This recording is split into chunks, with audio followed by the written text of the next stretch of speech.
কোভিডের আগে আমার কাছে রাত ৩টার সময় একটা ফোন আসে এবং সেই ফোনটাতে সে বলে যে আমি ব্লেড হাতে করে বসে আছি, একজন নারী, আমি ব্লেড হাতে করে বসে আছি, আমি আমার হাতের রক কাটবো, আমি সুইসাইড করব।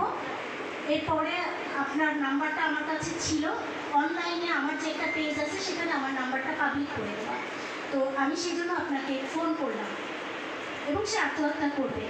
তো তখন আমার কাছে মনে হলো ও যদি আত্মহত্যা করে ওর লাস্ট কলটা আমার কল, আমি যদি 999-এও ফোন দেয় ও বাংলাদেশের কোন জায়গা থেকে আমাকে কল করছে সেটাও আমি জানি না। তো আমি তাকে বললাম আপনি যেহেতু ডিসিশন নিয়েছেন আত্মহত্যা করবেন, আপনি অবশ্যই আত্মহত্যা করবেন, কিন্তু আপনি আমাকে 15টা মিনিট সময় দেন।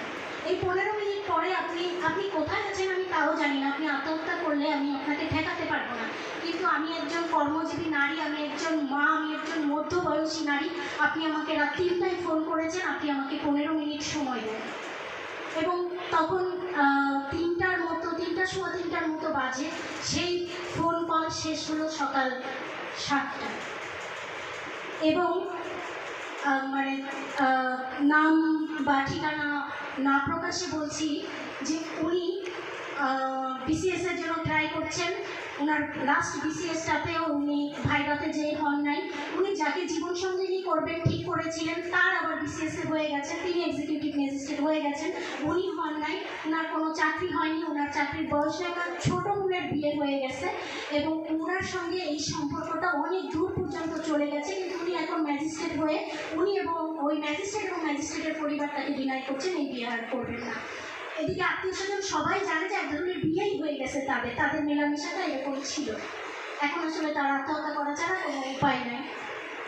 এরকম একটা জায়গা থেকে এই কথা বা কাউন্সিলিং করে একটা সেশন, তারপর উনি সকাল 7টার সময় ঘুমোতে গেলেন এবং এর প্রায় 3 বছর পর, এখানে বলে রাখি আমার একটা ফি আছে যেটা অনলাইনে পে করতে হয়, যারা অনলাইনে কাউন্সিলিং করেন উনি উইদাউট এনি ফি এনি কমিউনিকেশন উনি আমার সঙ্গে ডিরেক্ট কমিউনিকেট করেছেন। তো আমি এই ঘটনা ভুলেও গিয়েছি, কারণ প্রতিদিন আমি এরকম কাউন্সিলিং করি, ভুলে গিয়েছি। প্রায় 4 বছর পর একদিন হঠাৎ করে দেখি আমার নাম্বারে 4000 টাকা বিকাশ এসেছে, কোনো একটা ঈদের আগে। আমি ভাবলাম আমরা 9 ভাই বোন, কেউ সবাই এরকম গিফট এক্সচেঞ্জ করে, এরকম বুঝি কেউ টাকাটা দিয়েছে। আমি ভাবছি কে দিল, তখনই একজন নারী কণ্ঠ আবার ফোন করে সেটার নামটা বললেন, আপনি আমাকে চিনেছেন, আমি একটু আগে আপনাকে 4000 টাকা বিকাশ করেছি, আপনি খুব শাড়ি পছন্দ করেন, একটা জামদানি শাড়ি কিনবেন। আমি বললাম আমি আপনাকে ঠিক চিনতে পারছি না।